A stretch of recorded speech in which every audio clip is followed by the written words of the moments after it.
today I'm going to make what I call a firebox. I use Altoids can to do it. Well, I can't seem to find any pine trees right now, but this one will work. I prefer pine because usually I can find sap, and I can almost never find sap on these, so we'll just do a modified one without sap, unless I just happen to get lucky. I'll also be going through a couple of the trees around here, so I'll pause it, go to a tree, and then continue. Came up to one that's a little brown on the bottom. I'm gonna leave it alone though, because got a tiny little bird's nest. Yeah. I'm gonna leave this one alone and go to a different one. Alright, so down at the bottom, you see like that. We're gonna take that. It should just snap real easy. See, it's not even green or wet. So, still had a few little green here, but for the most part, just brown. Off to gather some more ingredients. And I think because of the lack of sap around here, I'm just going to go ahead and do a waterside style firebox instead. In case you're wondering what my surroundings look like.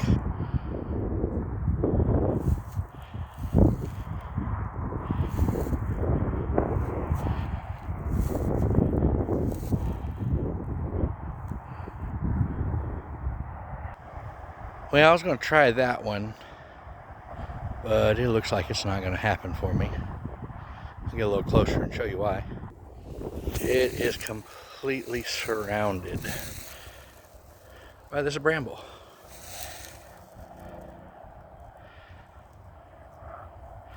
Not sure if you can see it or not, but all that dark or reddish brown around it, big old circle of it. And this is what it looks like up close.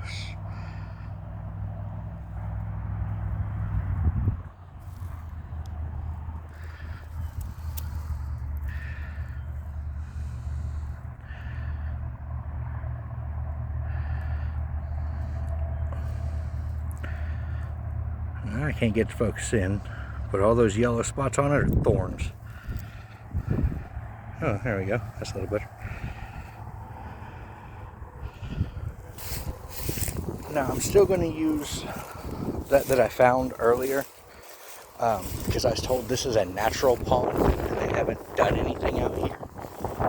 That all the plants out here is what was here before they put a skate park over next to it. They just left it this alone. I found a dead snake.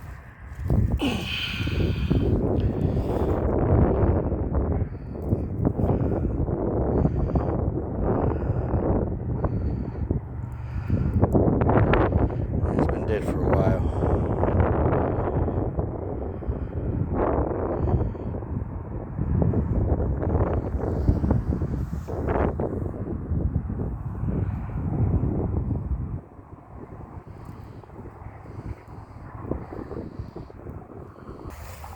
Okay, we're going to go ahead and get ingredient number 2. This has been laid down. So this here. Just grab a little tuff of it. That's all we need. I like to take the end of it off just in case it happens to be wet. But it's just grass that's laid over. We're going to go ahead and get some of this too.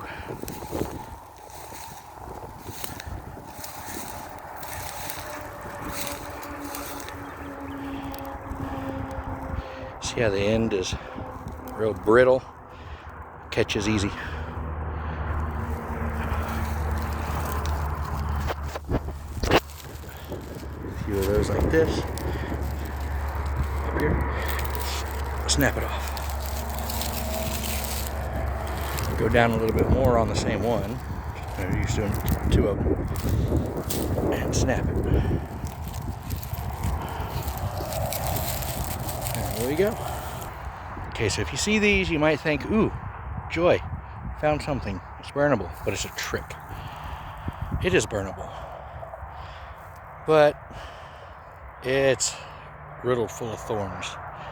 If you get lucky, the inside here, this one's not lucky, the inside there will have a bunch of fluff in it. That you can use. And you might think that the leaves that are dried up, no. They have thorns too. You'll see something else.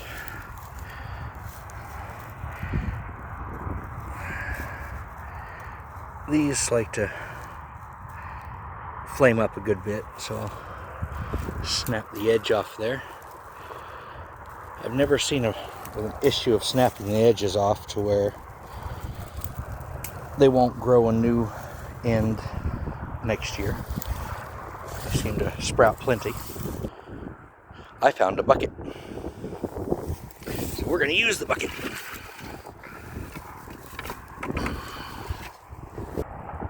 This here's a little different type of grass.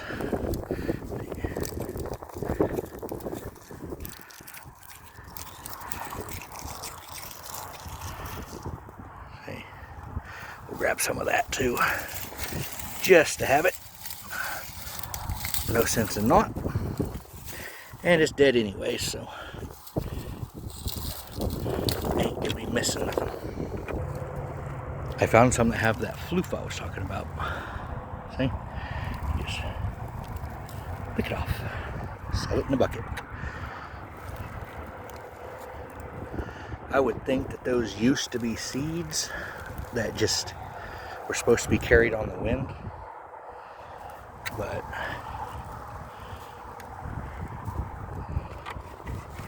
I don't know. Ooh, cattail. Take a little fluff off of that.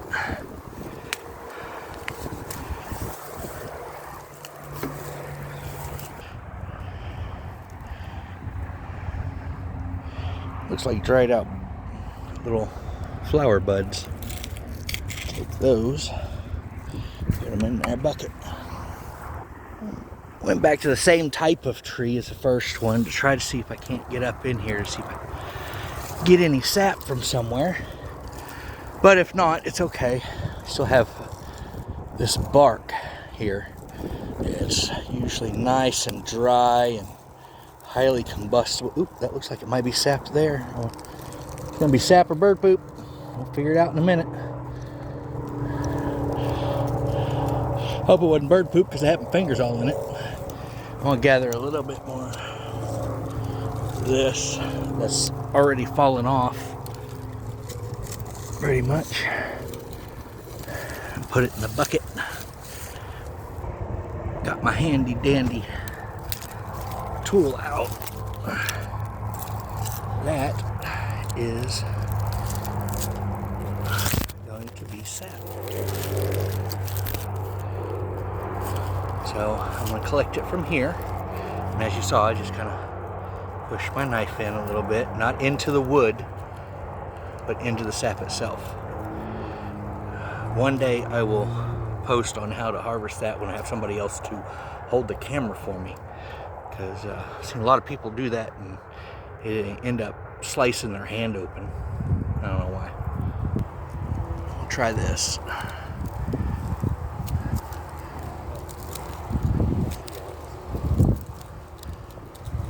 And that's how you get sap out of a tree without hurting the tree. Now that one didn't have very much sap on it, anywhere that I could find other than that little spot, so I'm not gonna worry about gathering much more. It's enough that I can show you what I was gonna show you anyhow. So, I'll be right back. Oh, and don't drop the sap in the bucket because you'll lose it. And you need that on top. So there's my bucket, there's my sap. So I like to take the long pieces out, and doesn't matter if they get mixed or not, it's fine. Not the bark, but just the long pieces. And I kind of fold them over to where they're just about the size of the can. This time I'm using an Altoids can. And just kind of close the can off like that. Hold on, I'll be right back. Kind of close the can off like that. And then I'll pull the edges off around the sides. Okay, so now it's that kind of similar shape. So what I'm going to do is take this half of it out. Well, I'm going to take all of it out, really. And then cut it in half. Because normally I'm making more than one, but I'm just going to show the one. Because I only have one Altoid can right now. So I like to push it out towards the edges. Have that centered open. Next thing I'm going to use is that bark. I'm going to take it in my hand and kind of rough it up, but with both hands.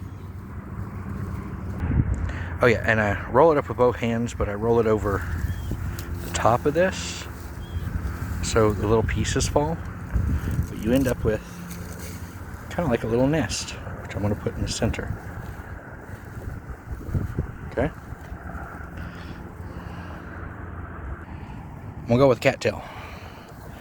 Yes, it goes by other names, but don't want to get muted. Put a little fluff here and there.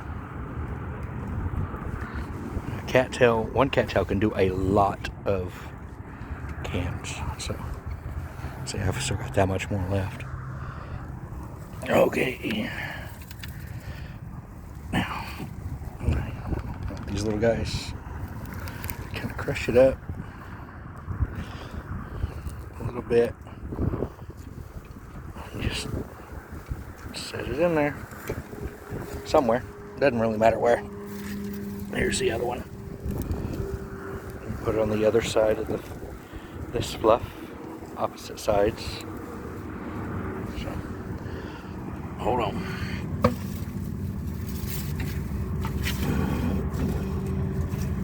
Now, that little fluff from the other thing I'm going to put on top here. Just kind of separate it a little bit. And separate this a little bit. Okay? And that's almost all of our ingredients. We still have this left to go. So I want to break this down into little pieces.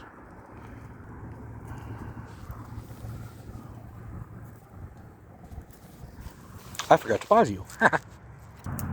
Oh, yes, and note that when this starts getting dry, those really become thorns. So I'm going to pinch it off. Why did I say pinch? I'm going to pinch it off on the edge. There. That's the sizes I'm going to use. Okay, so at this point, you might be asking yourself, how do I pinch it off? And I should have probably said something about that. So you come down and then you come up, kind of like if you were trying to hold a fish. You don't go against the spine, you go with the spine. Like that. See how they just fall over? Like that. And just snap it off. But this is more than I need right here. I'm just gonna kind of place it around. And this is the first time I'm ever recording something like this, so forgive me for that. Okay, I'm gonna set this over here. No, I'm not. Let's get all this stuff out of the lid. I can go like this.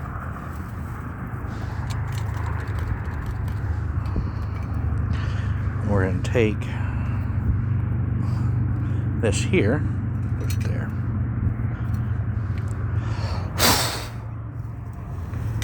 That over.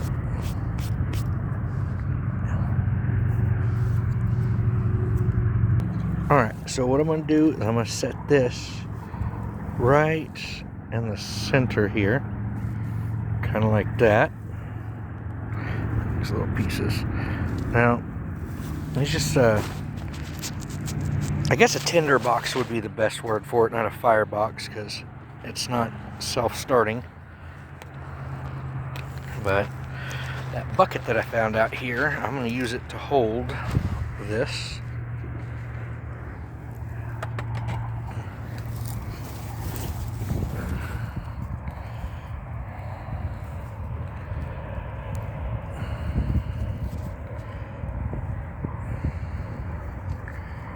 So I'm going to use a lighter. Hold on a second, let me get this situated.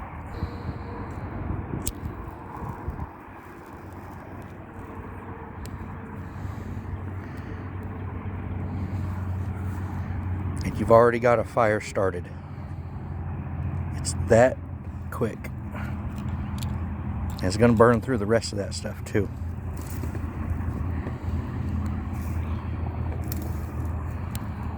Instead of having it in an Altoids can, you could have it in a bird's nest type thing or something, but just that little bit of flame with that fluff and everything, that's good to go.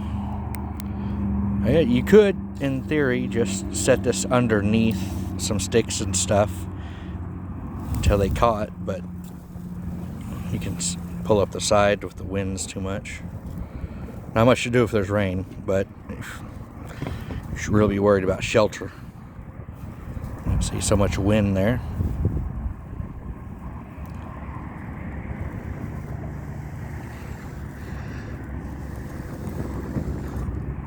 Just blow on it and it comes back to life. Let the wind knock it back out. Well, I thought it was going to gust. Yep, there goes the wind. It knocked it out. Let's do it one more time. There it goes. Another flame. So that's why I use it. It's fast, easy. Yeah, I just keep this Altoid box in my pocket.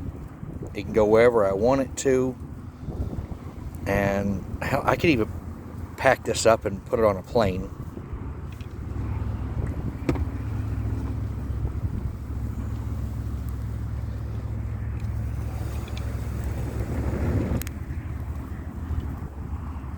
See?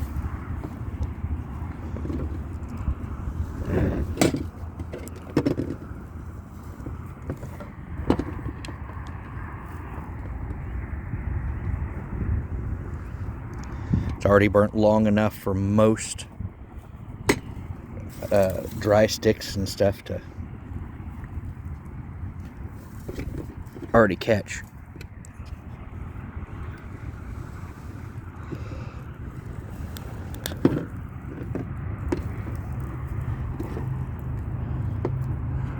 I just add some more fluff to burn off the rest of it.